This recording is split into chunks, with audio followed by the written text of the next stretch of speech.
لوگ نماز نہیں پڑھتے, سبحان اللہ.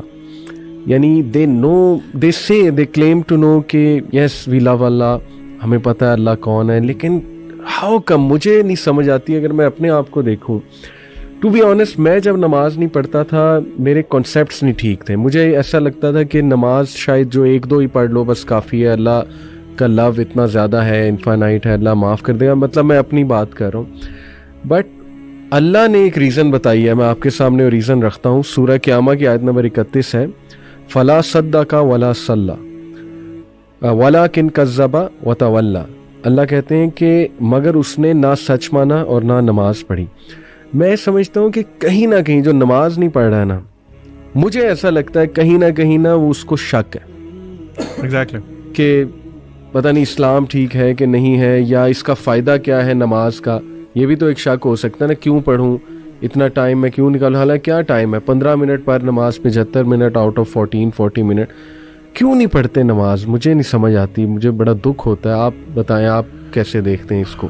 علی بھائی آپ نے نوٹ کیا اسی آیت میں اللہ تعالیٰ کہہ رہے ہیں فلا صدق ولا صلی ولکن کذب وتولی.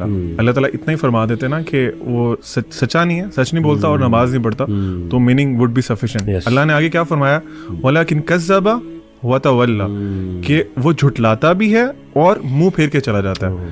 واٹ ڈز اٹ مین کہ آپ کو مسجد سے نماز کی اذان آ رہی ہے نا, اذان کی آواز آ رہی ہے اور آپ منہ پھیر کے چل دیے ہیں. آپ نے جو بات کی نا کہ ہاں ایسا کیوں کرتے ہیں, اس میں نمبر 1 ریزن ہی ہے کہ اللہ تعالیٰ کا پتہ ہی نہیں ہے. میں فار ایگزامپل ایک کمپنی میں جاب کرتا ہوں, مجھے اپنے CEO کا پتہ ہے, اس کی اتھارٹیز پتہ ہے, وہ کیا کر سکتا ہے, وہ کیا کچھ نہیں کر سکتا. میں کبھی, اور وہ مجھے کہتا ہے کہ I have a meeting with you at this time, اور یہ اس ٹائم پہ, وہ چاہے ٹائم آف ٹائم ہو, whatever the thing is, میں وہاں لازمی پہنچوں گا. کیوں؟ I know his authority, I know about himself, I know about him, اور مجھے آئیڈیا ہے کہ میں اگر نہیں جاؤں گا تو مجھے he will just kick me out of job. اللہ سبحانہ و تعالیٰ کے بارے میں پتہ ہی نہیں ہے. کیوں پتہ نہیں ہے؟ آپ نے جو ابھی بات کی تھی نا کہ ہم قرآن نہیں پڑھتے, پروفٹ صلی اللہ علیہ وسلم کی ایک بہت خوبصورت حدیث ہے, اس کی ایک پارٹ ہے, اس کا مفہوم یہ ہے کہ اللہ تعالیٰ جو قرآن ہے نا, وہ اللہ تعالیٰ کی ایک رسی ہے, جو رسی ایک طرف سے اللہ کے ہاتھ میں ہے جیسے اس کی شان کو لائق ہے, اور دوسری طرف سے وہ ہمارے پاس موجود ہے. اللہ کے نبی صلی اللہ علیہ وسلم نے انسٹرکشن دی کہ ہولڈ آن ٹو اٹ. اگر تم اس کو مضبوطی سے پکڑ کے رکھو گے نا تو تم کبھی گمراہ نہیں ہوگے.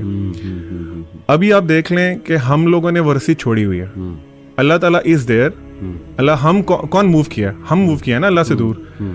تو لیک آف نالج اباؤٹ اللہ سبحانہ و تعالیٰ, اپنے آپ کو قرآن سے ڈسٹینس کر لینا, کیونکہ قرآن انٹروڈیوسز یو ٹو اللہ سبحانہ و تعالیٰ. اگر آپ وہ نہیں کر رہے تو ڈیفینیٹلی آپ کو ڈاؤٹ ہے, آپ کو پتہ ہی نہیں ہے کہ آپ نے کس کی بات نہیں مان رہے, کس کی پکار پہ نماز نہیں پڑھ رہے. اینڈ نماز fixes a lot of your problems اگر اس کو صحیح طرح سے پڑھا جائے.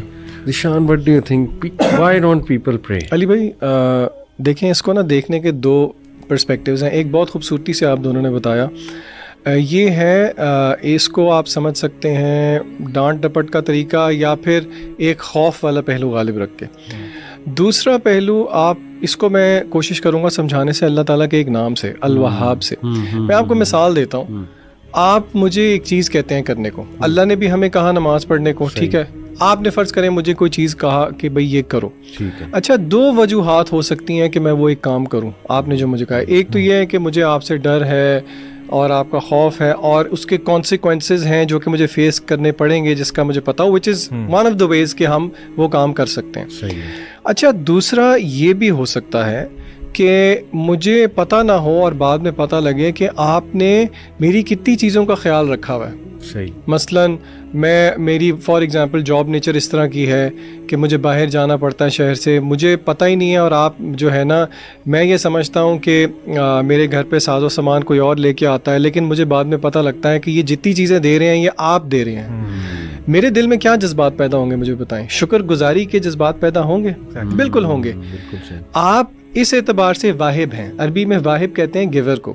اللہ کا نام ہے الوہاب, یہ سپرلیٹو فارم ہے جس کا مطلب ہے کہ دینے میں بہت زیادہ. بالکل صحیح. اچھا کیا دینے میں بہت زیادہ؟ علماء کہتے ہیں تحفے تحائف دینے میں بہت زیادہ, برکات دینے میں بہت زیادہ, فوائد دینے میں بہت زیادہ. اور علماء نے یہ بات بھی سمجھائی کہ اللہ نے یہاں پہ انٹینسو فارم کیوں یوز کی, کیونکہ اللہ تعالیٰ کیا کبھی کبھی دیتا ہے, نہیں ہر وقت دیتا رہتا ہے, ٹھیک ہے. دوسرا, کیا اللہ تعالیٰ ایک چیز دیتا ہے؟ نہیں, ورائٹی آف تھنگس دیتا ہے. تیسرا, اللہ تعالیٰ intentionally intentional giving in amounts that go beyond the necessary and expected. تو اگر بندہ یہی سوچنا شروع کر دے کہ اللہ تعالیٰ کی کتنی مہربانیاں ہیں میرے پہ, تو پھر کیا بندے کو شکر گزاری میں نہیں نفل میں کھڑا ہونا چاہیے؟ جس طرح کہ رسول اللہ صلی اللہ علیہ وسلم سے صحابہ نے پوچھا, یا رسول اللہ آپ کے اگلے پچھلے سارے گناہ معاف ہیں, آپ کیوں اتنا لمبا قیام کرتے ہیں کہ آپ کے پیر بھی میں سوجن آ جاتی ہے؟ آپ صلی اللہ علیہ وسلم کا کیا جواب تھا کہ کیا میں اپنے اللہ کا شکر گزار بندہ نہ بنوں؟ تو دوسرا رویہ نا لوگوں کو یہ بھی سوچنا چاہیے کہ دیکھیں تو صحیح کہ اللہ کی نعمتیں کتنی ہیں. لوگ دنیا کے اندر بچے مر رہے ہیں, آپ کے بچوں کو آپ روز پیار کرتے ہیں. جہاں پہ مہنگائی بڑھتی ہے, لوگوں کے گھر میں 3 ٹائم کے بجائے 2 ٹائم چولہا جلتا ہے, آپ 4-5 دفعہ بھی کھا لیتے ہیں. کیا آپ کو اس چیز کا احساس نہیں ہے؟ تو لوگوں کو یہ بھی دیکھنا چاہیے کہ وی او سم تھنگ بیک ٹو اللہ. اللہ کو ضرورت نہیں ہے, اصل میں یہ میرے اور آپ کا ہی فائدہ ہے. تو یہ زاویہ بھی دیکھنا چاہیے لوگوں کو. السلام علیکم. اگر آپ کو ہماری یہ ویڈیو پسند آئی ہے تو ویڈیو کو لائک کریں, کمنٹ کریں اور ہمارے چینل اسلامک لیکچرز کو سبسکرائب کریں.